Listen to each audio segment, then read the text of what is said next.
Ok, bonjour tout le monde, là c'est Jack, j'avais envie de faire une story time quand même assez différente d'habitude. On est la nuit, on est dehors, puis je parlais avec Chris qui est derrière la caméra. What's up? Et voilà. J'avais vraiment envie de faire une story time avec vous assez spéciale aujourd'hui. Sur quand je suis arrivé à Québec. C'est vraiment assez spécial, c'est vraiment assez spécial comme anecdote. Là, je vais vous faire une mise en situation. J'habitais à Montréal, j'étais pauvre. Je mangeais des ramen tout le temps, je me faisais des toasts. Vraiment dans ma vie à cette époque-là, j'étais malheureux, j'étais legit, quasiment en dépression. Puis ce que le monde voyait via une vidéo, c'est que j'étais heureux. Tellement genre moi puis tout ça. Mais c'est facile de voir une vidéo et être convaincu de la personne qu'on voit. Mais ce qu'il faut pas oublier, c'est qu'on connaît jamais l'histoire de la vraie personne derrière la caméra, puis qu'il y a toujours deux versions des faits. On est dans le mois de mai, je veux déménager de Montréal pour m'en venir à Québec. YouTube ça va pas bien, ma vie ça va pas bien. J'étais quasiment legit suicidaire. Ça allait vraiment pas bien financièrement non plus. Mais j'avais juste un but, c'était d'être heureux. Ça, je fais vraiment cette story time là pour prouver que dans la vie, on entend souvent cette phrase là.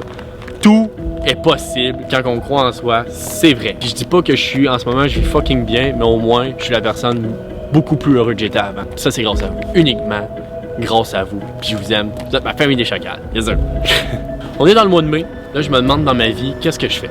Est-ce que je m'en vais à Québec parce que je connais déjà GNT qui fait des vidéos?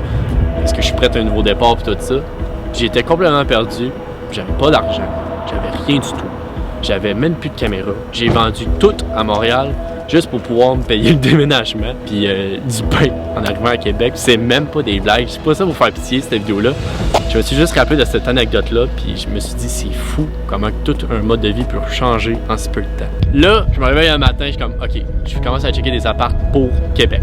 Je trouve un appart dégueulasse. Je sais pas si vous vous rappelez de mon appart dégueulasse. Il était dégueulasse. Comme, on va commencer avec ça, je suis un peu riche dans la vie, puis ce que le monde peut dire sur moi, rendu là, je m'en fous. Je prends un appart un peu comme en ce moment, semi-meublé, pas full le luxe, mais moi ça me convient parfaitement. Sauf que là, je choisis Québec, puis je réalise que je connais personne là-bas. Je suis loin de ma famille encore plus.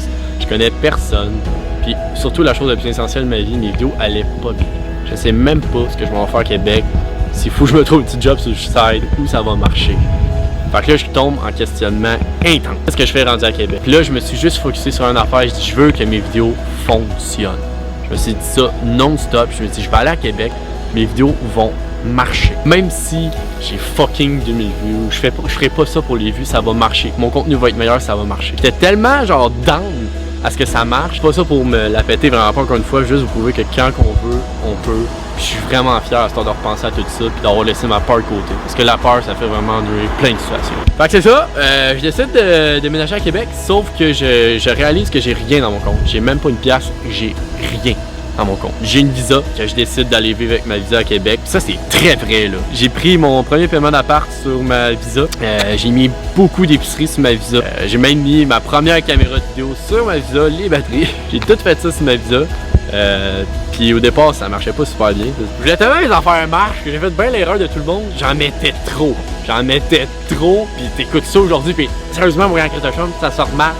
C'est cringe en tabarnak. Des mois passent, mes vidéos ne fonctionnent pas. Mais j'ai compris que les gens aiment le plus dans la vie, c'est les gens authentiques. Je suis pas la personne parfaite. Je dis pas que je le respecte toujours, même aujourd'hui. C'est la chose la moins évidente à faire. C'est facile de sortir de chez vous, de se dire que tout va bien. Mais c'est facile aussi d'être chez soi, puis pleurer, faire semblant que tout va bien. Vous voyez une vidéo, vous pensez vraiment tout connaître chez la personne, mais au fond, vous connaissez même pas mon vrai nom. J'avais peur d'en parler aux gens, que j'avais une dette. C'était une grosse dette. J'étais à 2000 queues. Je mangeais, je dis pas ça pour un petit, je mangeais des toasts. Je continuais à mettre mon appart sur ma vie, même si mes trucs ne marchaient pas. Je mangeais rien.